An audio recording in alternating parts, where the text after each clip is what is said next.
Sit Down Before Reading, a memoir, by me, Dave Bexfield. Chapter 16, Never Ever. Never ever.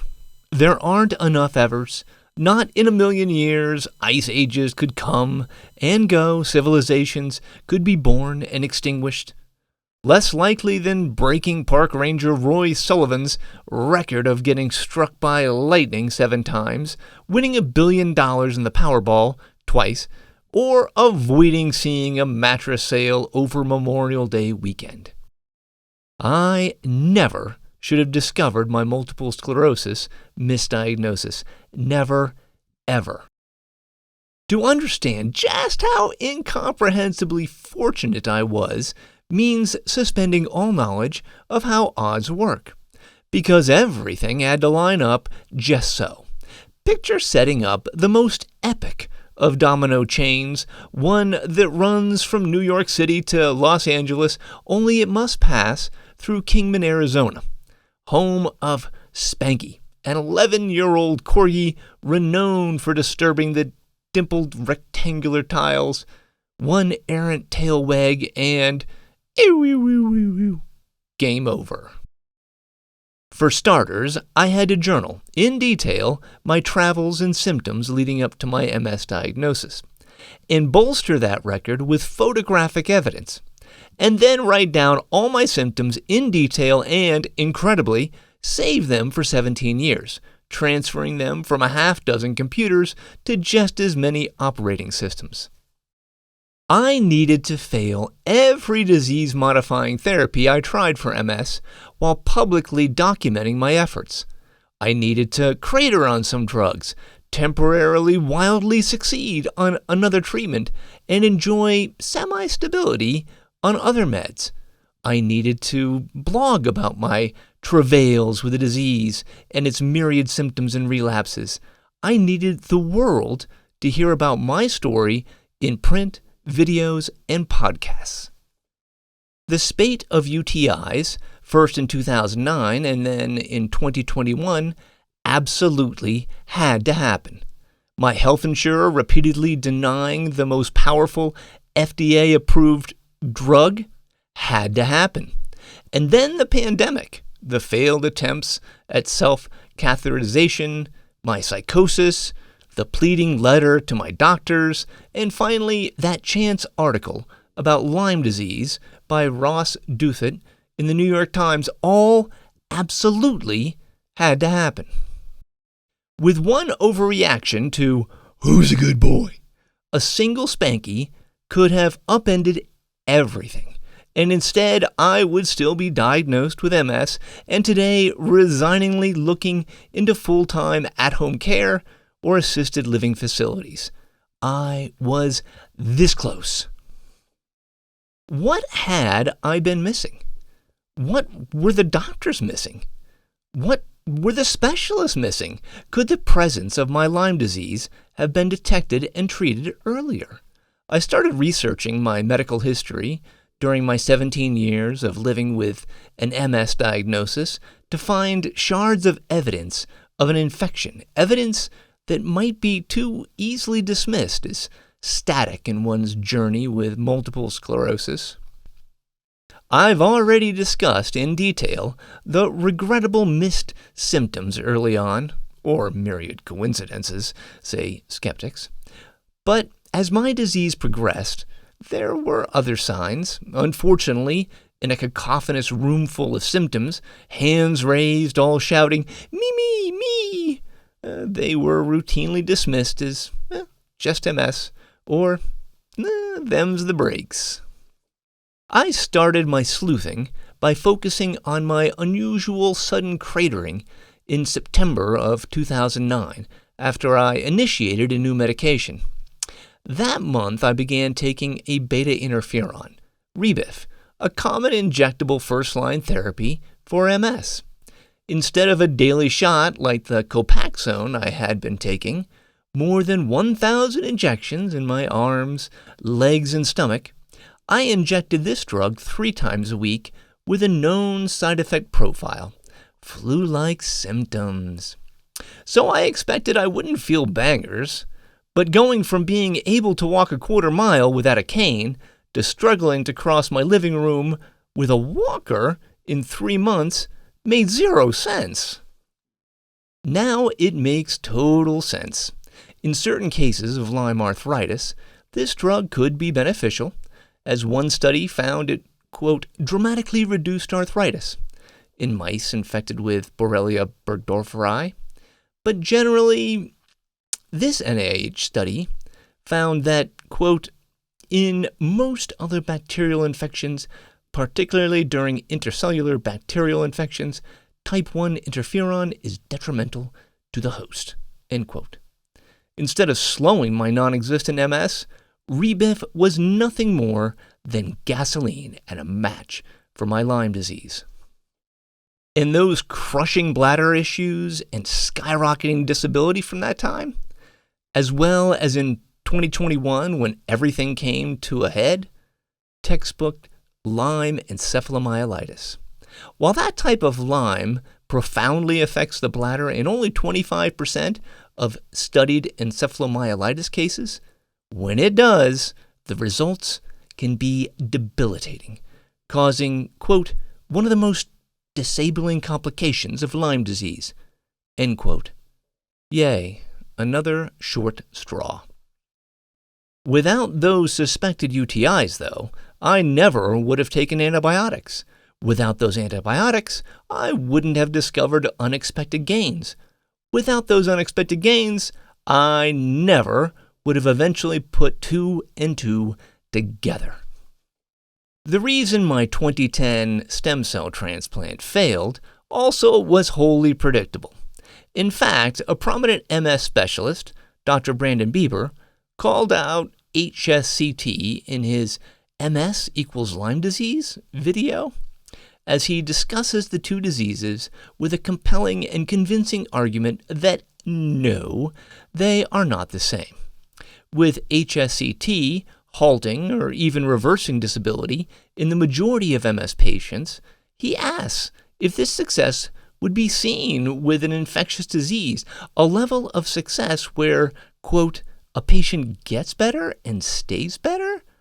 That seems highly improbable, end quote. He was dead right. My gains soared in the first months after the transplant, so much so that I went from struggling to walk 100 meters unaided to being able to walk nearly a quarter mile, cane-free. Indeed, I got so excited with my progress that I tried to show off in the kitchen, setting aside my walker and apparently common sense. I fell and broke my leg. All the while, I documented my successes in pointed detail for members of Active MSers, my MS nonprofit.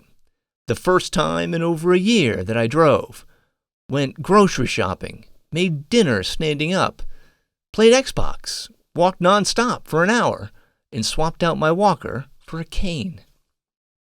I now know that those gains, though, didn't spawn from the transplant. In the 3 months prior, I had been on doxycycline, which helped me to qualify for the trial.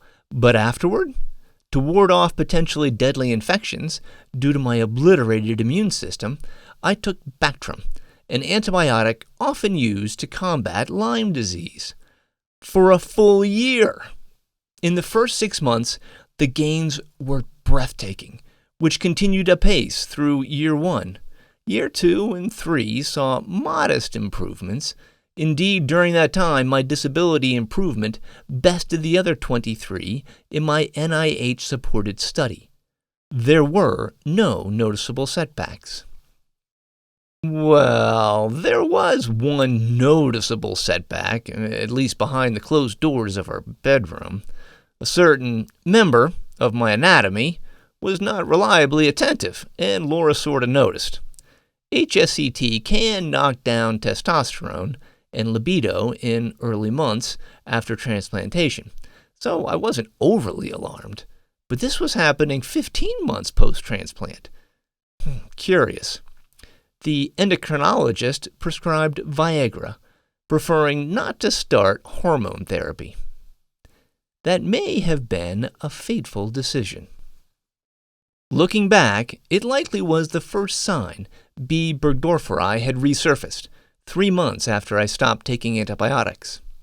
Low testosterone levels are associated with increased inflammation, and research has found that men with lower levels of the hormone tend to have more severe courses of Lyme disease. Not only was I drawing short straws, but I was also apparently drawing flaccid ones.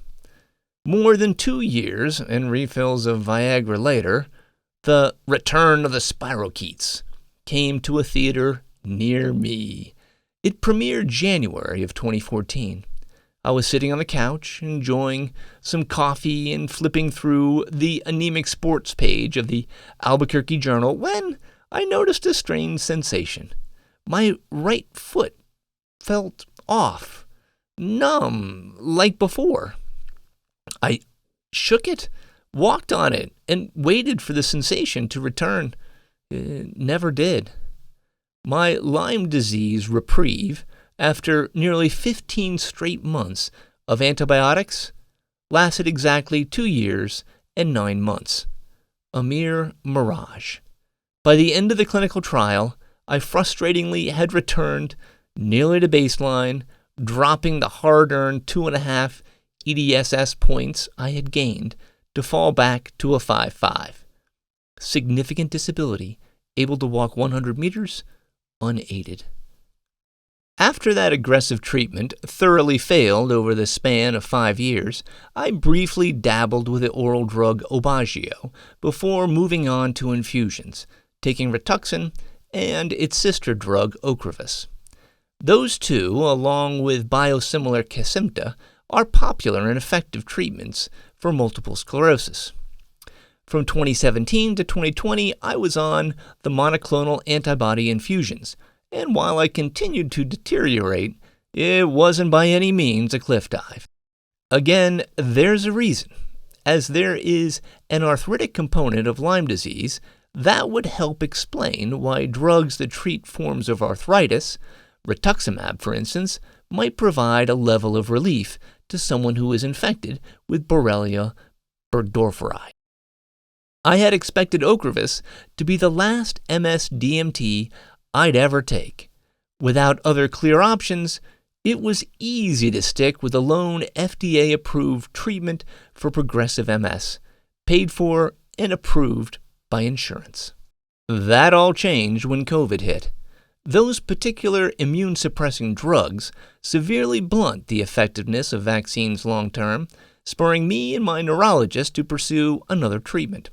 We settled on Mavenclad, cladribine, a powerful oral therapy and a form of chemotherapy that targets certain types of white blood cells. I appeared to have had success with other forms of chemo during my stem cell transplant, so the option seemed logical.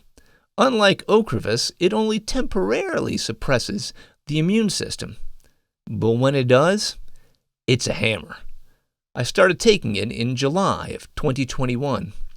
The percolating UTIs that had pestered me for the past year and a half started arriving more frequently. As literature on the drug warned, my already weakened immune system predictably hit its Mavenclad nadir 3 months later. Absolute B cells dipped to 15, optimal range 87 to 690. Absolute lymphocytes 0.3, optimal range 0.7 to 3.1. The same month, my UTIs and psychosis roared like a Cat 5 hurricane. That was no coincidence. With no soldiers left to fight the Lyme infection, the disease went on a Grand Theft Auto-esque rampage, kneecapping me at every turn. But as it was pillaging my health, those invading spirochetes unintentionally opened a spigot that, in an unfathomable twist, inadvertently revealed their presence. While making me literally insane, the psychosis brought on by the flexible, spirally twisted bacteria also awakened a most unexpected life alert, an unused corner of my brain. For nearly 2 months, it was aflame, connecting myriad, seemingly random, dots my normal brain had no right connecting. My mind was solving problems, vexing problems that I had been working on unsuccessfully for years. Overnight. That's plumb crazy, right? Right. Spirochetes are legendary when it comes to fueling psychosis, chiefly the spirochetes that cause syphilis, but they also have been fingered as a source of enlightenment in some of history's most acclaimed luminaries. Artistic genius and syphilis are strange but habitual bedfellows, as Vincent van Gogh, James Joyce, Beethoven, Francisco Goya, Oscar Wilde, Edouard Manet, and others have all been linked to the sexually transmitted infection. I couldn't suddenly compose legendary symphonies or paint masterpieces. My PT sister Karen is the brilliant artist of the family, but something was definitely up. For 2.5 weeks after I discovered that I had Lyme disease, that diseased brain of mine whirred at 9,000 RPM to answer swirling questions surrounding my new diagnosis. How did this happen? How could this happen? And what the hell could I do about it? I started seeing connections everywhere with uncanny clarity. Think A Beautiful Mind, only instead of starring Russell Crowe, starring a goof in a wheelchair with similarly droopy eyes. Some of those early connections were false starts, dead-end leads, before my mind leapfrogged to answers that could hold up to tight scrutiny. Alas, before I could ask my brain the more pressing questions of the world, the basics, how to end hunger, secure peace in the Middle East, or find out what really happened to Tony at the end of The Sopranos, that spigot was permanently sealed shut, like Deepwater Horizon, mere days after starting doxycycline. But not before it gave me a roadmap, a detailed roadmap into Lyme disease and how MS plays a pivotal role in hindering its diagnosis, that has turned into this memoir, Sit Down Before Reading.